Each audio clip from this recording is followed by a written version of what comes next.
Assalamualaikum warahmatullahi wabarakatuh. Berjumpa kembali dalam pelajaran Bahasa Indonesia bersama Bunda Rahma dan Ustadz Edi. Marilah kita sama-sama memulai pelajaran ini dengan melafazkan basmalah. Bismillahirrahmanirrahim. Apa kabar anak-anak Bunda? Semoga semuanya dalam keadaan sehat.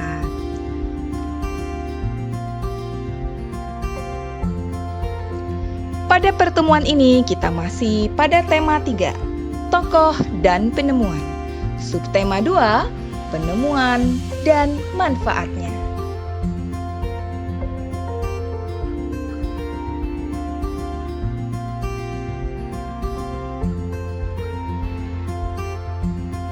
Pada pertemuan ini, materi kita tentang teks eksplanasi. Apa itu teks eksplanasi? Teks eksplanasi adalah teks non-fiksi yang berisi penjelasan suatu hal, peristiwa, atau fenomena alam, sosial, maupun budaya. Biasanya, teks eksplanasi ditulis berdasarkan fakta dan data. Jadi, bukan buatan seseorang atau suatu karangan. Anak-anak Bunda, kita bisa melihat teks eksplanasi salah satunya ketika kita berkunjung di museum. Kita akan melihat pada gambar atau benda yang ada di sana, biasanya di dekat gambar atau benda tersebut ada tulisan kecil yang menjelaskan tentang gambar atau benda tersebut. Nah, itulah salah satu contoh dari teks eksplanasi. Berikut struktur teks eksplanasi. Ada 3 bagian. Bagian yang pertama, pernyataan umum. Bagian ini biasanya disebut juga dengan bagian pembuka teks, yang berisi informasi umum terhadap suatu fenomena. Bagian yang kedua, deretan penjelas atau isi. Biasanya berisi informasi berupa proses atau urutan sebab akibat terjadinya suatu fenomena. Bagian yang ketiga, interpretasi. Bagian penutup atau biasa juga disebut dengan simpulan yang berisi tanggapan terhadap suatu pernyataan yang dijelaskan dalam teks.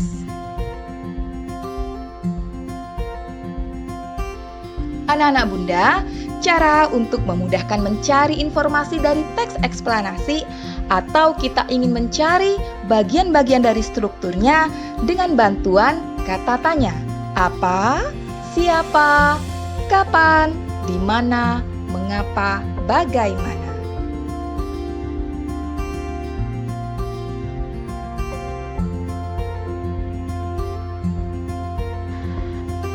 Selanjutnya, mari kita perhatikan contoh teks berikut ini yang berjudul Thomas Alva Edison, sang penemu bola lampu pijar.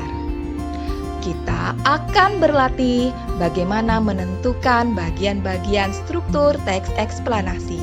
Namun sebelumnya kita harus mengetahui ada berapa jumlah paragraf dari teks tersebut. Mari kita hitung bersama-sama.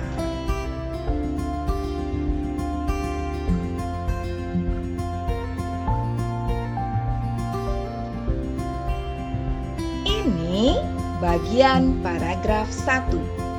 Ini bagian paragraf 2. Ini bagian paragraf 3 dan ini bagian paragraf 4. Jadi, semuanya ada 4 paragraf.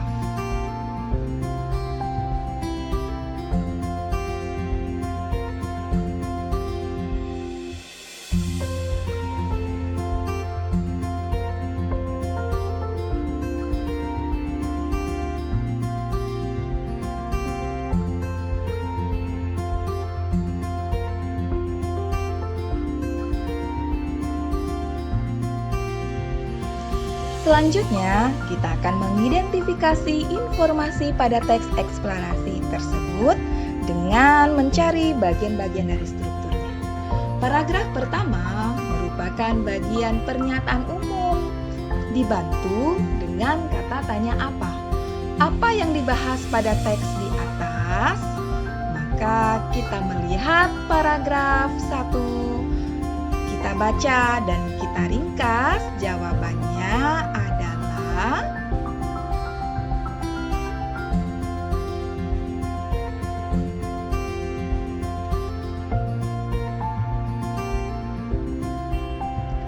jika hidup tanpa penerangan.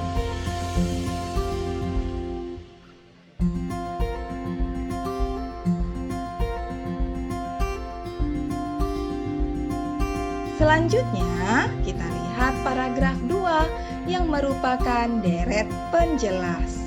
Dibantu dengan kata tanya siapa? Siapakah Thomas Alva Edison?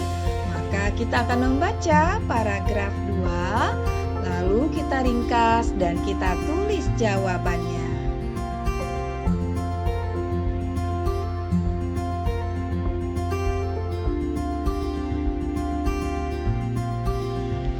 Thomas Alva Edison lahir di Milan pada 11 Februari 1847. Pendidikan resminya di sekolah hanya 3 bulan.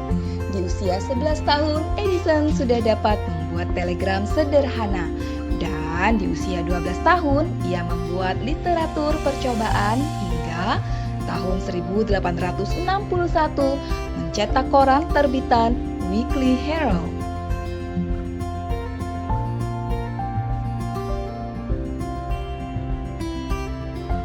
Selanjutnya, paragraf 3 yang merupakan bagian dari deret penjelas juga, dibantu dengan kata tanya bagaimana. Bagaimana Thomas Alva Edison menemukan bola lampu pijar? Maka kita kembali lagi membaca paragraf 3, temukan jawabannya di sana, lalu kita ringkas. Jawabannya adalah ia menghabiskan 2 tahun serta dana yang cukup besar untuk pengembangan penemuan. Hingga pada 21 Oktober 1879 lahir lampu pijar listrik yang menyala selama 40 jam.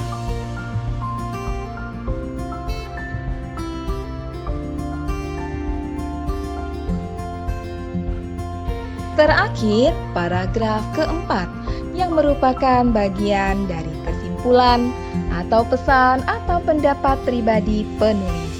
Dibantu dengan kata tanya apa? Apa yang dapat kamu simpulkan tentang sikap Alva Edison? Maka kita akan baca. Kita akan temukan jawabannya di paragraf keempat. Kita ringkas dan jawabannya adalah kegigihan, rasa ingin tahu yang tinggi, dan sikap pantang menyerah Thomas Alva Edison telah mengubah dunia menjadi lebih baik. Nah, anak-anak Bunda, demikianlah materi tentang teks eksplanasi dan cara menentukan bagian-bagian dari struktur teks eksplanasi dari teks yang kita baca. Kita tutup pertemuan ini dengan melafazkan hamdalah. Alhamdulillahirabbil alamin. Terima kasih. Wassalamualaikum warahmatullahi wabarakatuh.